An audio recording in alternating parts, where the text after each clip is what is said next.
Mail time, mail time, mail time, mail time. The mail's here. Here's the mail. It never fails. It makes me want to wag my tail. When it comes, I want to wail. Mail! I'm going to get so much crap for that intro. Buckle up, everybody. You're Locked On Devils, your daily podcast on the New Jersey Devils. Part of the Locked On Podcast Network, your team every day. Hi, this is Bryce Salvador, and you're Locked On Devils with Trey Matthews. Scores! Oh, Stevens stepped up, nailed it. Brodor's got the puck. What a shot. The Devils win the Stanley Cup. Alrighty now, what is up, New Jersey? Welcome back to the Locked On Devils podcast here on the Locked On Network. I'm your host, college hockey play announcer, Devils writer of Pucks and Pitchforks, and also part-time credential media member, Trey Matthews. For the first time ever here at Locked On Devils, I am doing a mailbag episode. I put out on X and said, I want to do a mailbag episode, so ask me some questions. And a few of you came through to the point where I was like, okay, I think I can make a full-fledged episode centered around some of these questions. And I hope to do more of this in the future, especially since we're at a slow point in the off-season. So if you have a question, leave a comment down below on YouTube if you're watching on that platform, or if you're listening on a podcast streaming service, hit me up on social media. I'm an open book, and it doesn't just have to be Devils related. If you want to ask me a question regarding my life, other career ventures, advice, behind the scenes juice, whatever the case might be, if you have a question of any sorts, please reach out to me. I'll answer pretty much anything. I should probably be careful how I phrase that. I will answer most things. I'm pretty much an open book, and I have no issue sharing it with you, my audience. All right. The first question comes from Backhanded Devil, which, by the way, shout out to you, Backhanded Devil, fan of your artistic work, and thank you for all of the interaction on social media as of late. And I also appreciate you saying that you enjoyed my interview with Chico Resch months back. And yeah, I just had to give you that sort of shout out. All right, here's a question. How would you rank the Devils offseason upgrades? Coaching, goaltending, defense, and offense. Okay, in terms of ranking, I'm not sure if you're asking me to put it from best to worst or maybe a letter grade, but I'm going to assume that you mean like a letter grade. Like, do I think this was an A+ upgrade or an F upgrade, C upgrade, whatever the case might be? I usually do this during the course of the season when I'm recapping a game for all of you that follow me along. It's one of my favorite things to do. I will always grade the Devils' performance, either an A+ performance, a B performance, C performance, D performance, F performance. Really varies game to game, but that's what I'm going to assume that Backhanded Devil meant. All right, let's start with coaching. This might be my quote-unquote most controversial ranking of all the other categories I have to list. But for coaching, I'm going to give it a B, and here's why. When I think of the Devils' struggles from the 2023-2024 season, I know a lot of people had this big movement, fire Lindy Ruff. He does this, he does that. If I'm being completely honest with you guys, I don't think coaching was the main issue for New Jersey, because Lindy Ruff was literally a Jack Adams finalist at the conclusion of the 2022-2023 season. Similar to what Christy Flannery of the Hockey News said when she appeared on this show, firing a coach sort of gives fans the idea that a change is pending or something drastic is going to come out of it. And as we all saw, when Travis Green was named the interim head coach, what changed for the Devils? Little to nothing. They were still very inconsistent.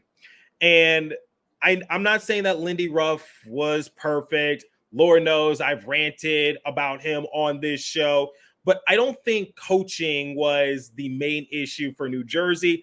I might be alone in this, but I love Sheldon Keefe. As you guys know, I've spoke highly about him on Locked On Devils. I attended his press conference. I got to speak with him after the conference concluded. He seems like a very nice guy. We saw the success he had with the Core 4 out in Toronto. They saw great offensive success, and the Maple Leafs, for the first time since 2004, advanced to the second round of the playoffs. The goal for the Devils is to get back to the playoffs, and everything else is gravy. And if I'm being honest, I think if the Devils were fully healthy, they would have been a playoff team, regardless who was behind the bench, whether it's Lindy Ruff, Travis Green, Sheldon Keefe, whomever. I feel as though the Devils got unfairly judged, and it was just due to the fact that they could never stay healthy. And the only thing consistent about them was their inconsistency. If I've said it once, I've said it 1,000 times.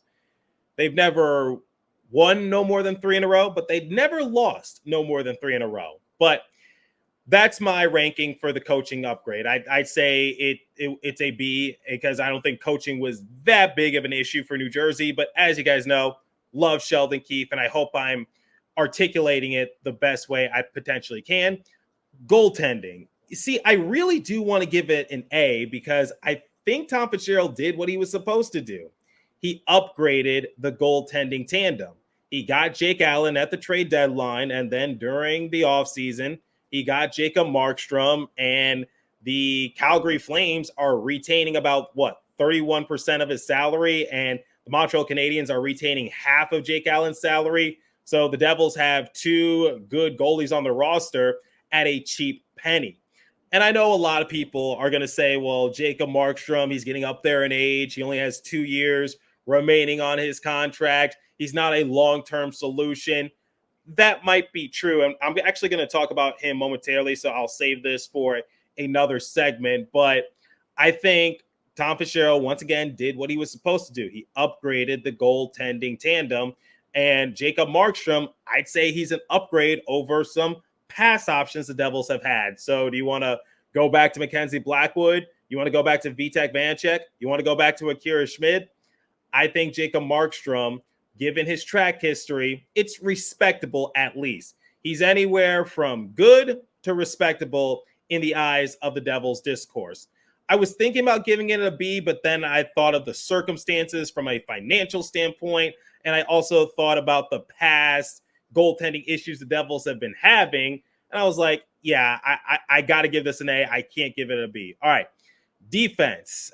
Look, I'm just going to be blunt. I'm going to be quick, and I'm going to be honest. Defense and offense, I'll spare you the time. Both of them also get an A, and it's not a tap out, because once again, Tom Fitzgerald did what he was supposed to do.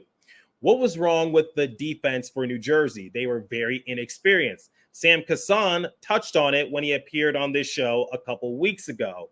He said the Devils' blue line was going to take a step backwards because they became more inexperienced since they lost Ryan Graves and Damon Severson. And all of that did happen, but we saw Shimon Nemitz and Luke Hughes blossom before our very eyes. And going back to what I was saying about injuries and the Devils never being healthy, Dougie Hamilton missed 75% of the season. Jonas Siegenthaler, he also dealt with a few injuries here or there. And the Devils' blue line just was very spread thin. But I think Nemitz and Hughes really stepped into the roles. And once again, we saw them grow, develop, and blossom. And I think they're only going to get better from here. And you add Brett Pesce, a veteran player, knows how to position himself, and Brendan Dillon, more physicality. And don't sleep on Jonathan Kovacevic. I am very high on Kovacevic. Do I think he's going to play in all the games? No. But if he's given an opportunity, I think he's going to be very efficient. I'm also excited to see Seamus Casey make his NHL debut at some point. I am really looking forward to the Devils' blue line. And once again, Tom Fitzgerald did what he was supposed to do. Now, for the offense, yes, people wanted Brady Tkachuk, Steven Stamkos, Jonathan Marchessault, you name it. A lot of the Devils discourse wanted those A-lister free agents, if you would. Here's the thing. The Devils have a lot of offensive weapons. Jack Hughes, who we're going to talk about a little later in today's episode, Nico Hischier, Jesper Bratt, Timo Meyer, there's your core four right there. I talked about Eric Holla in the previous episode, how I still think he is very underrated. Kurt Lazar, he was given a bigger spotlight because he was one of the more physical players on the Devils roster. What the Devils needed was more depth to their forward pairings because they lost Michael McLeod due to his incident, and they also lost Miles Wood to the Colorado Avalanche. He signed like a 6-year deal with them. And the Devils were missing that blue collar type of player and someone who's not afraid to get into the dirty areas, someone who's not afraid to work the corners. And we know Michael McLeod, he was really good in the faceoff department. And Wood and McLeod were never a threat to score, but they skated really well. And when they did score, it was electrifying and it was a momentum boost for the team. And I think we saw this a little bit with McLeod in the playoffs against the Rangers. And the thing is, the Devils did what they were supposed to do once again. You bring in Stefan Nason, you bring in Paul Cotter, two guys who aren't a threat to score, but can get their names into the scoring column. And I think everyone's seen that Paul Cotter goal that he had against the Philadelphia Flyers, sweet dangle move. If he could just do that maybe a few times, not many, just a few times, electrifying. Stefan Nason, he's been in a Devils sweater before, and he brings that physicality, and he's developed so much as a player. And his story of just bouncing around between the NHL and the AHL, having that big season with the Chicago Wolves, and then carving out a good path with the Carolina Hurricanes and now landing a 3-year deal to reunite with the Devils. Stefan Nason is going to be one of my favorite players to watch out for this upcoming season. And how can I forget Tomas Tatar? He's going to replace Alexander Holtz's scoring production. I think he's going to be a lot more efficient compared to Holtz. So there you go. A's across the board with the exception of coaching, but that might be somewhat controversial. Once again, I love Sheldon Keefe, but I don't think coaching was as big a problem as people were making it out to be. Not saying Lindy Ruff was perfect, but if I'm being completely honest here, hockey coaches usually have the shortest leash compared to other coaches in professional sports. Like, have the Chicago White Sox fired their manager yet? Because weren't they on like a 20-plus game losing streak? Just saying, like, if you do that in hockey, I think that the Devils would have gone through like 2 or 3 coaches at that point. Anyway, we got more questions to address, but before we continue, let me tell you guys about FanDuel. I love sports. I love them so much. I never want them to stop. But as the playoffs wind down, we get fewer games. And the sports aren't sportsing like I want them to. But FanDuel lets me keep the sports going whenever I want. All I have to do is open up the app and dream up bets anytime I'm in the mood. And this summer, FanDuel is hooking up all customers with a boost or a bonus daily. That's right. There's something for everyone every day all summer long. So head over to FanDuel.com and start making the most of your summer. FanDuel, official sports betting partner of Major League Baseball. Visit FanDuel.com to look at the odds. And please remember to always gamble responsibly.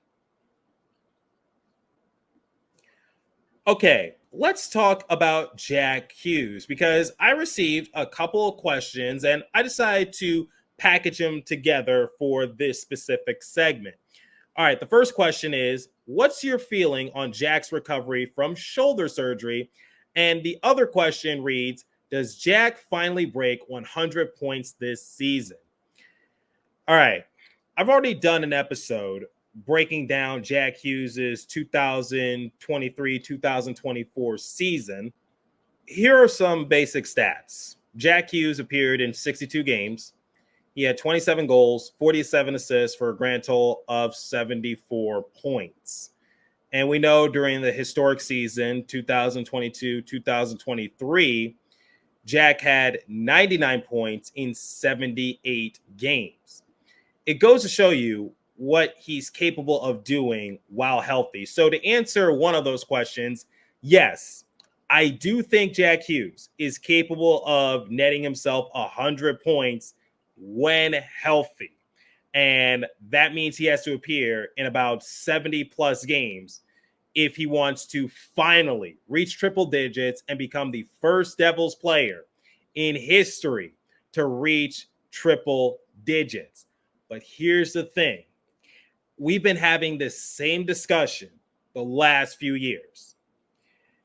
Jack has so much untapped potential, if you ask me. I know he has 5 years of NHL experience already, similar to Nico Hischier, who's closing in on 10 years in the league. We're getting to a point where we can't call Jack Hughes, Jesper Bratt, and Nico Hischier kids anymore because they're starting to gain a lot more NHL experience, and they've been to the playoffs before. So they're starting to bridge that gap between young gun to veteran player. Just putting that out there. And let me remind you guys of what Jack Hughes is capable of doing. At the conclusion of October, he had 18 points, which led the NHL. He had 13 assists, led the NHL. 3 power play goals, tied for second in the NHL. 7 power play assists, tied for first in the NHL. And he did all that in just 8 game appearances, and he was named the NHL's first star of the month of October. Then November rolls around, and that's when he started to deal with injuries yet again because he had that freak accident in St. Louis, and then he re-aggravated his arm against the Chicago Blackhawks in January. Thus, he missed significant time, and his season got cut short because he had to have season-ending shoulder surgery, albeit there were only a few games left in the season, and the Devils were already mathematically eliminated from playoff contention. But I think people saw the writing on the wall. Jack Hughes was just not himself. He was playing hurt. Why am I talking about this? Well, to answer the other question, what's my feeling about Jack Hughes's recovery from shoulder surgery? I really hope he's 100% come training camp. And I think Tom Fitzgerald gave an update at one of his recent press conferences and said that Jack Hughes is on pace to rejoin the team come training camp, and he should be good to go. I've been seeing this discussion on social media, and this is courtesy of my buddy, the Brat Pack. He's appeared on this show before. He said, if Jack Hughes doesn't appear in at least 70 games this season, then maybe you have to have a conversation. All right, I want to chime in here. What's going to happen if Jack Hughes continues to deal with injuries? Well, the thing is, it's not like his contract is killing the Devils, and I don't think you're going to trade Jack Hughes. I'm just going to put this out there for the sake of argument. And once again, this is not my opinion. If you want to go out on social media and try to come up with some sort of scheme, if Jack Hughes doesn't reach this expectation come this year, then maybe the Devils should do this, that, or a third. He has a modified no trade clause that does not kick in until 2026. Years 5 through 8, he'll have a 10-team no trade list. Once again, trading Jack Hughes is not an option. But for any of you radical Devils fans out there that want to jump to conclusions or whatever the case might be, go nuts with it. All right, let's move on from that. Going back to planet Earth, what should the Devils do if Jack Hughes continues to be injury plagued? Well, like I said, his contract is not really hurting the Devils. In fact, I think it's voted one of the best contracts in the NHL because Jack Hughes is a multi-time All-Star. He has a lot of razzle-dazzle to his game. He plays with speed, and the system is built around him. And if he's healthy, we just know how dangerous and deadly he could be, especially if he's at 100%. My thing is, there's really not much you can do. It's really up to Jack Hughes, and we've been having this discussion ever since he was a rookie. Jack needs to get stronger. That's just how it is. And I hate to beat a dead horse, but that's just the fact of the matter. That's the only conversation you can legitimately have, which is, all right, Jack, Tom Fitzgerald fixed the goaltending. He fixed the defense. He got more offensive depth. He got I guess one could argue, a better coach in Sheldon Keefe. You can make all those arguments, and now it's up to you to get into the weight room and add some more muscle to your body frame because you're no longer an underrated player. No one's going to be like, wait, where did Jack Hughes come from? Or, wow, this kid is actually much better than anticipated. Or, I guess he's not a bust after all. He's the real deal. Wayne Gretzky had this high praise for Jack Hughes, saying that Jack Hughes reminds me of me. And he also said that Jack is the only person that could catch up to Connor McDavid. I think it's safe to say that people have had big expectations on Jack Hughes, especially since he's a first overall selection. And I still stand by what I continue to say the past few years. Jack Hughes can become one of the best centers in the NHL. I'm not just talking about being like an all-star caliber player. I'm talking about taking up even a bigger notch. I'm talking about he can be like one of the best to ever play if he just stays healthy, or at least one of the best in Devils history. If you really want me to lower my expectations, whatever the case might be. But this really comes down to the fact that Jack has to get into the weight room, and hopefully this is a wake-up call. I don't know what else you can really do. And like I said, his contract, it's not atrocious or anything. It's perfectly fine. It's one of the best contracts in the NHL. And Jack is the franchise piece. He's the one that gets butts and seats. I know defense wins championships, but offense sells tickets. Let's just be realistic here. Jack Hughes is a phenomenal player, and I really hope the shoulder recovery is going according to plan, because the Devils need him. No ands, ifs, or buts about him. If he is not a part of the offense or the overall play call, this team is not really going to go all that far. If the Devils really want to become title contenders, they need Jack Hughes. No debate. So that's my thought on Jack Hughes and where he's at currently. And like I said, the only conversation you can really have is that he needs to get into the weight room. All right. Before we switch over to the final pair of questions, I want to tell you guys about Indeed. If you need to hire, you need Indeed. Indeed is your matching and hiring platform with over 350 million global monthly visitors, according to Indeed data, and a matching engine that helps you find quality candidates fast. Ditch the busy work and use Indeed for scheduling, screening, and messaging so you can connect with candidates faster. And Indeed doesn't just help you hire faster. 93% of employers agree Indeed delivers the highest quality matches compared to other job sites, according to a recent Indeed survey. I've actually used Indeed before to get myself some play-by-play gigs. I use it to this very day. I highly recommend it, and listeners of the show will get a $75 sponsored job credit to get your jobs more visibility at Indeed.com/lockedon. Just go to Indeed.com/lockedon right now and support our show by saying you heard about Indeed on this podcast. Indeed/lockedon. Terms and conditions apply. Need to hire? You need Indeed. All right, let's wrap up today's episode with the final pair of questions. Which junior players likely make the jump to Utica? I'm actually going to save that for when I get Joseph Stanislaw back onto the show. And I'm also in the process of trying to find someone similar to Ben Burnell to talk more about the Devils minor league system, like the Adirondack Thunder. I don't think I've really talked about the Thunder during my 4-year tenure here at Locked On, but Joseph Stanislaw is my prospect, my young guns, however you want to label him. He is my expert for this. So I will save that question for when he appears on the show, because if I'm being completely honest, he knows it way better than I do. And this past season, Joe was actually covering prospects for Draft Pro Hockey. That's his forte. That's his wheelhouse. I will save that question for Jersey Joe and also another minor league expert in the Devil system, similar to Ben Burnell. All right, final question. Which of the new players will have the biggest impact for the team this season? It's a tough call because that can be subjective. Like some people have said that the Devils were too soft. All right, you get Paul Cotter, you get Stefan Nason, and you also get Brendan Dillon. Some people said that that scoring need to come more on the bottom six. You reunite with Tomas Tatar, who saw great success with the Devils during their historic 2022-2023 season. People said that the Devils need to improve their blue line. You get Brett Pesce to the mix. But the one thing that people were complaining about is that the Devils needed goaltending.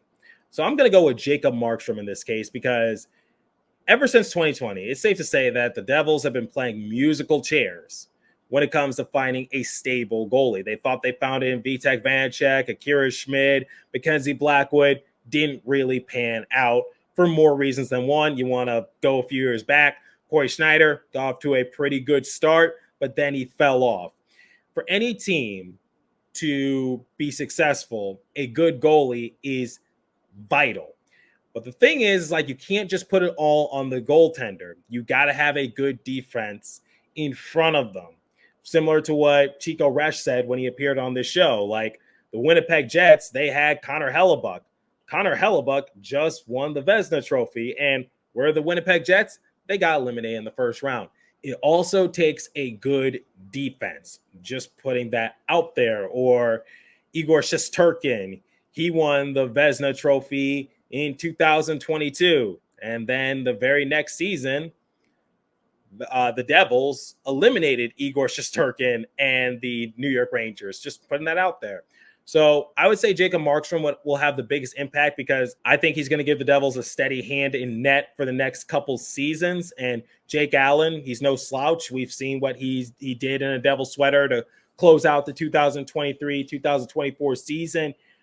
But if I just had to say impactful player, I will just say Jacob Markstrom because the Devils have been in desperate need of finding someone reliable in net the past few seasons, and hopefully they got it in Jacob Markstrom, who actually finished runner-up to Igor Shesterkin in 2022 for the Vezina Trophy. Let me know what you guys think. How would you rank the Devils offseason from coaching, goaltending, defense, offense? What are your thoughts on Jack Hughes and his future? And which player do you think is going to have the bigger impact for the Devils this upcoming season? Leave a comment down below if you're watching on YouTube. If you're listening on podcast streaming service, hit me up on my personal X Page app at TreyMatt4 or the show's X Page app at Locked On Devils. As for today's episode, that's all the time I have for you. Continue to stay safe. Have a wonderful day, New Jersey. Go Devils. I'll catch you guys next episode. Thanks for listening once again.